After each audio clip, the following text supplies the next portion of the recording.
Assalamualaikum warahmatullahi wabarakatuh. Di pertemuan kali ini kita akan membahas statistik parametrik uji ANOVA. Jadi di video sebelumnya kita sudah membahas statistik parametrik uji beda ya. Nah, kapan kita menggunakan uji beda? Uji beda itu ada dua, ada one sample t-test dan two sample t-test. Two sample t-test itu sendiri dibagi menjadi dua lagi ya. Ada independent t-test dan paired t-test. Nah, one sample t-test itu kita gunakan ketika kita hanya punya satu variabel saja dan kita akan membandingkannya dengan rata-rata variabel tersebut. Kemudian two sample t-test yang pertama ya, independent t-test. Nah, independent t-test ini digunakan ketika kita punya dua variabel dan tidak saling berhubungan antar antar perlakuan ya atau antar grup. Nah, kemudian yang kedua ada paired t-test. Paired t-test ini adalah ketika kita punya dua variabel dan saling berhubungan. Nah, uji ANOVA ini ada dua. Ada one way ANOVA dan two way ANOVA. One way ANOVA ini kita gunakan ketika kita punya dua variabel dengan memasukkan perlakuan, tiga perlakuan atau lebih. Nah, kita bisa menggunakan one way ANOVA. Nah, ketika kita punya um, variabel, uh, tiga variabel atau lebih, kemudian kita lakukan perlakuan, suatu perlakuan di dalamnya, dan juga kita melakukan pengelompokan atau grouping. Nah, itu kita bisa menggunakan two-way ANOVA. One-way ANOVA ini adalah suatu pengujian yang digunakan untuk membedakan apakah terdapat perbedaan rata-rata dari dua variabel atau lebih yang bersifat bebas satu sama lain. Nah, contohnya ini di sini ya. Ini data kita punya data 21 responden dengan tekanan darah dari masing-masing responden. Kemudian kita kelompokkan pada tiga kelompok ya, jadi tiga kelompok. Kelompok satu itu adalah mereka yang meminum obat A, kemudian kelompok dua itu adalah responden yang meminum obat B, dan kelompok tiga adalah responden atau pasien yang meminum obat C. Kemudian H0-nya di sini adalah rata-rata tekanan darah orang peminum obat A, B, dan C adalah sama. Jadi rata-rata tekanan darahnya sama ya. Nah, H alternatifnya rata-rata tekanan darah orang peminum obat A, B, dan C adalah berbeda. Jika nilai signifikansinya di atas 0,05, maka rata-rata tekanan darah orang peminum obat A, B, C adalah sama atau H0-nya diterima. Tetapi jika nilai signifikansinya kurang dari 0,05, maka H0-nya ditolak. Artinya rata-rata tekanan darah orang peminum obat A dan B, peminum obat A, B, dan C adalah berbeda. Kita langsung praktiknya ya, untuk langkah-langkahnya seperti ini. Oke, sudah keluar ya datanya. Tadi data responden kita masukkan ke dalam data SPSS. Nah, ini ada nomor responden, tekanan darah, dan kelompok pasiennya. Kita klik bagian variable view, karena tadi ada pengelompokan ya pada kelompok pasien, maka kelompok pasien ini di values-nya kita edit. Value 1, labelnya adalah pasien A, kemudian add, 2 adalah pasien yang meminum obat B, dan 3 pasien yang meminum obat C. Jika sudah, kita langsung oke. Kita langsung ke analisisnya ya, analisis one way ANOVA. Yang pertama, kita klik analyze, kemudian compare mean, one way ANOVA.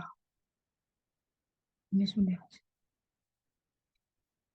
Tekanan darah ini dimasukkan ke dalam kotak variabel dependent list, sedangkan kelompok pasiennya ini kita masukkan ke dalam kotak faktor.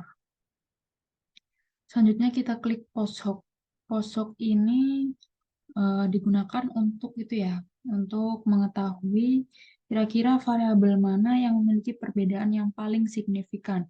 Nah, itu kita bisa tentang Bonferroni dan Tukey. Continue. Selanjutnya kita klik option. Option di sini untuk melihat ya apakah sampel atau variabel mana yang mempunyai perbedaan yang tidak terlalu signifikan. Nah, ini kita bisa lihat dari descriptive dan homogeneity of variance test. Continue, kemudian OK.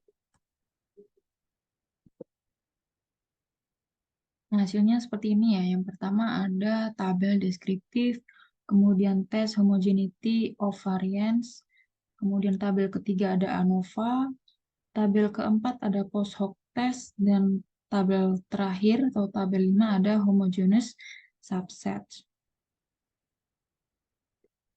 Oke, tabel pertama deskriptif ya. Di sini menunjukkan bahwa pasien A, total respondennya adalah 7, dengan rata-rata tekanan darahnya adalah 125. Sedangkan pasien B rata-ratanya 125 sama rata-ratanya sama kayak pasien A. Sedangkan pasien C ini memiliki tekanan darah 152,14. Untuk totalnya itu dirata-ratakan menjadi 134,05. Lanjut tabel 2, ini kita fokus ke based on mean yang saya kasih itu ya tanda merah ini. Kemudian kita langsung fokus ke signifikansinya, signifikansi based on mean. Nah, syarat uji ANOVA itu adalah datanya harus homogen, artinya adalah variansnya itu harus sama. Nah, jika variansnya itu tidak sama, artinya heterogen, berarti dia nggak bisa melanjutkan uji ANOVA. Jadi syaratnya itu harus homogen ya. Nah, kapan data kita itu dikatakan homogen? Data kita dikatakan homogen ketika nilai based on mean signifikansinya itu lebih dari 0,05. Nah, karena nilai signifikansi kita adalah 0,708, artinya dia di atas 0,05, berarti data kita memiliki varians yang sama atau homogen. Jadi, kita bisa melanjutkan uji ANOVA. Kemudian ada tabel berikutnya, yaitu tabel ANOVA. Tabel ANOVA di sini kita fokus ke signifikansi F ya. Di sini menunjukkan angka 0,01.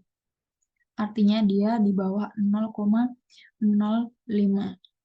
Berarti ada perbedaan rata-rata tekanan darah pasien yang meminum obat A, B, dan C. Oke, lanjut ke tabel 4. Tabel 4 di sini menjelaskan terkait dengan post hoc test. Jadi yang pertama harus kita tekankan di sini adalah yang sudah kayak kasih tanda merah ya. Ada pasien A, kelompok pasien A, B, C, kemudian ini kelompok pasiennya B, C, A, C, A, B. Ada mean difference. Mean difference ini ada yang tandanya bintang dan ada yang nggak ada bintangnya. Nah, tanda bintang di sini menunjukkan berarti ada perbedaan yang signifikan antar kelompok. Nah, ini biasanya yang bintang-bintang ini nilai signifikansinya di bawah 0,05, yang artinya berarti memang tidak ada perbedaan yang signifikan antar kelompok. Contohnya di sini ya, pasien A dengan pasien B. Dia mean difference-nya 0,00 dan nggak ada bintangnya. Berarti artinya pasien A dan B itu tidak memiliki perbedaan yang signifikan. Kemudian kalau kita lihat pasien A dengan pasien C, bagaimana hubungannya? Ternyata ada bintangnya, berarti terdapat perbedaan signifikan antara pasien A dan pasien C. Berapa perbedaannya? Nah, ini kita bisa lihat di sini, minus 27,143. Nah, begitupun juga dengan pasien B. Misalkan pasien B dengan A. Ini bagaimana hubungannya? Ternyata mean difference-nya 0,00. Yang artinya, eh, dan dia nggak ada bintangnya ya, berarti tidak ada perbedaan antara pasien B dan A. Sedangkan pasien B dan C terdapat perbedaan yang signifikan ya antara kelompok, dan perbedaannya adalah sebesar minus 27,143. Begitupun sampai seterusnya. Dan yang terakhir ada tabel homogeneous subset. Homogeneous subset ini digunakan untuk mengetahui sampel atau variabel mana yang mempunyai perbedaan yang tidak terlalu signifikan. Jadi kita lihat di sini ya, yang saya tandai merah, ini pasien A dan pasien B ini ternyata memiliki kelompok yang sama. Karena nilainya sama ya. Nah, sedangkan pasien C ini dia yang berbeda. Jadi dapat disimpulkan bahwa pasien yang minum obat A dan B memiliki rata-rata tekanan darah yang sama. Kemudian kita lanjut two-way ANOVA. Two-way ANOVA ini digunakan untuk menguji apakah terdapat perbedaan rata-rata antara lebih dari dua grup sampel.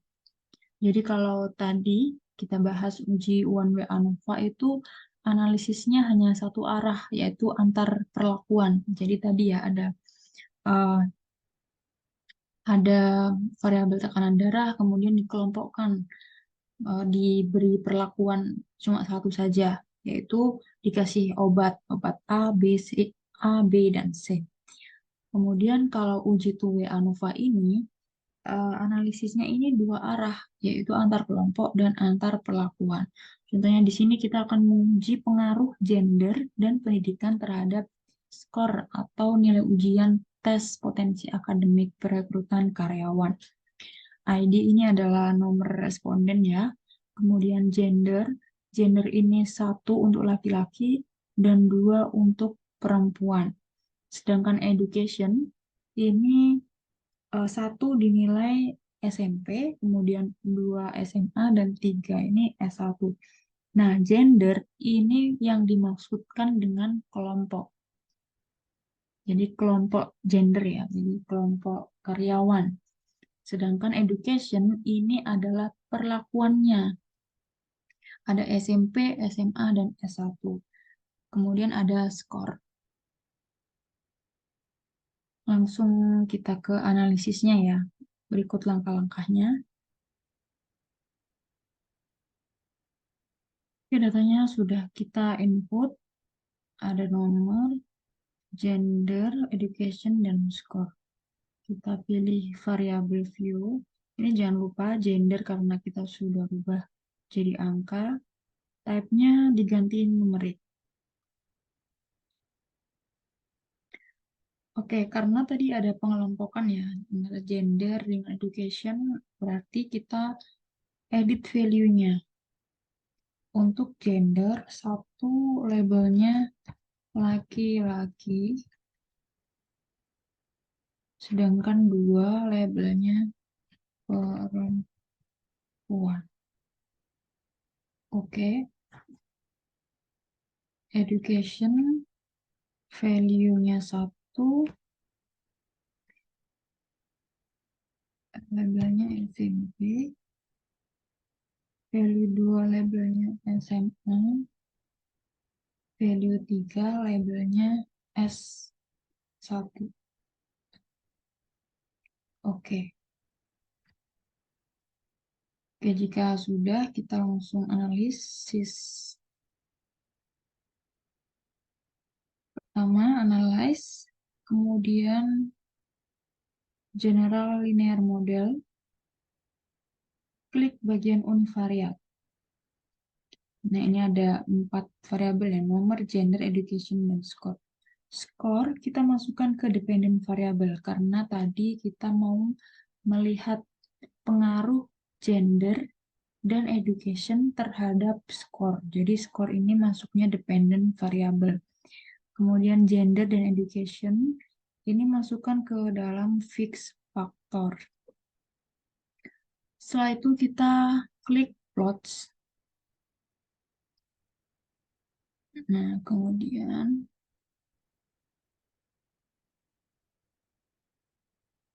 gender kita masukkan ke horizontal axis, sedangkan education-nya kita masukkan ke separate lines. Kemudian add. Nah, ini ya, udah masuk variabel interaksi antara gender dan education. Kita pilih chart type-nya, misalkan kita menggunakan line chart. Ini ada dua ya, ada bar chart sama line chart. Kita pilih line chart. Continue. Lanjut kita klik post hoc. Post hoc ini sama kayak tadi ya, sama kayak one way ANOVA, di mana post hoc ini digunakan untuk mengetahui variabel mana yang memiliki perbedaan perlakuan yang paling signifikan. Karena di sini adalah perlakuan, berarti kita pilihnya yang gender. Kita pilihnya yang education, karena gender itu tadi kelompok ya. Education perlakuan. Klik bagian Bonferroni dan Tukey, continue. Selanjutnya, EM-means, ini kita masukkan semuanya, gender, education, dan interaksinya. Kemudian continue. Dan yang terakhir, kita klik option. Kita lihat homogeneity test untuk melihat apakah sampel atau variabel mana yang memiliki perbedaan yang tidak terlalu signifikan. Continue, kemudian OK.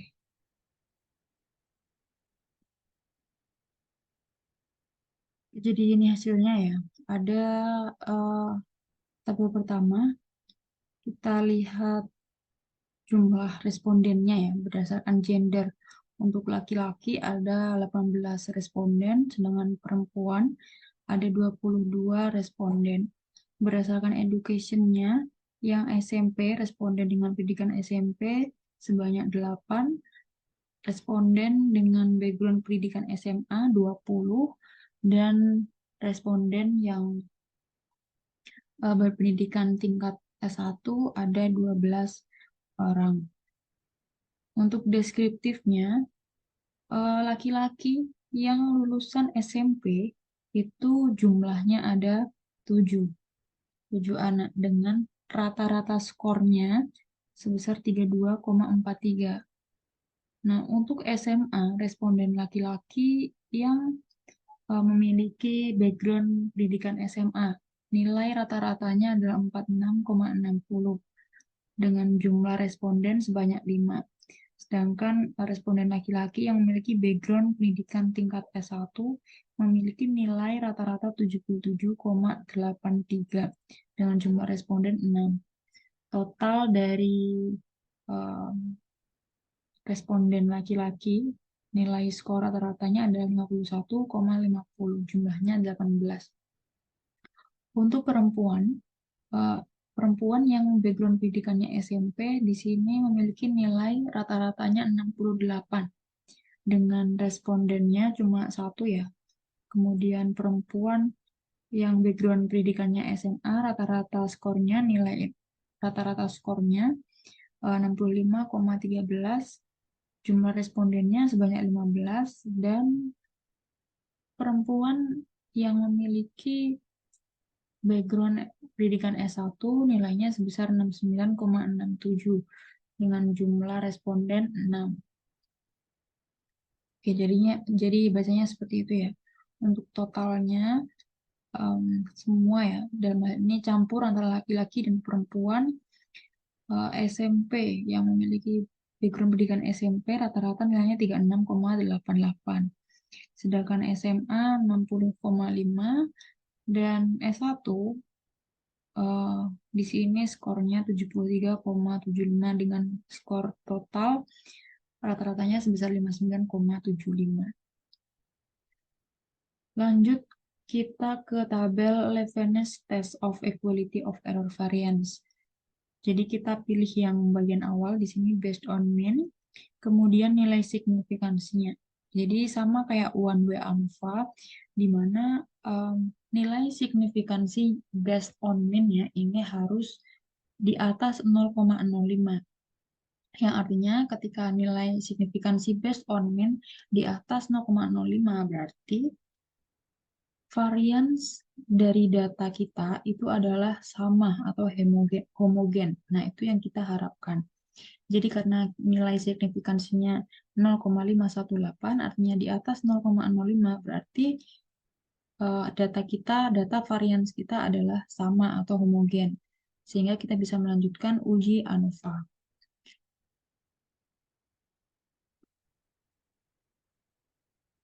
Oke, lanjut ke test of between subject effect. Ini kita lihat ada corrected model. Corrected model ini adalah jika kita masukkan semua modelnya ya, ada gender, education, dan variabel interaksinya, itu nilai signifikannya 0,00. Artinya semua variabel itu atau variabel gender, dan education itu berpengaruh terhadap skor. Itu ya, untuk interceptnya ini 74221. Jadi intercept ini adalah variabel di luar variabel independen. Jadi dia berdiri sendiri. Dia signifikan. Kemudian gender, variabel gender di sini juga dia signifikan. Artinya dia 0,00 di bawah 0,05. Begitupun juga education dan interaksi gender dan education di bawah 0,05. Artinya variabelnya di sini berpengaruh terhadap skor. Untuk adjusted R-square-nya ini adalah sebesar 0,619 atau sebesar 61,9%. Yang berarti skor ini memang dipengaruhi oleh gender dan education sebesar 61,9%. Sedangkan sisanya dipengaruhi oleh variabel lain yang tidak diikutkan dalam suatu model. Dan yang terakhir ada estimated marginal means. Untuk gendernya laki-laki rata-rata nilainya 52,287, sedangkan perempuan 67,600. Untuk education-nya rata-rata SMP dia nilainya 50,214, sedangkan SMA 55,867 dan S1 73,750. Ini tadi ya sudah kita bahas gender, interaksi antara gender dan education.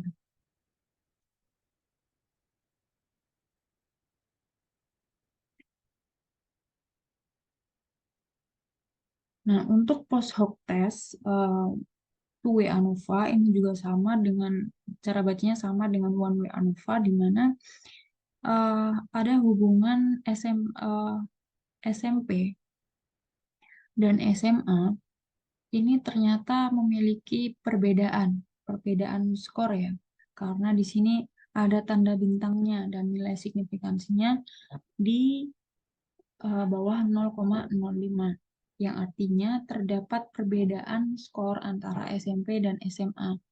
Kemudian bagaimana hubungan antara SMP dan S1? Ternyata terdapat perbedaan karena ini ada bintangnya. Jadi terdapat perbedaan skor SMP dan S1. Perbedaannya adalah sebesar minus 36,88. Begitupun juga sampai akhir ya. Jadi contohnya nih S1. Hubungannya S1 sama SMP bagaimana?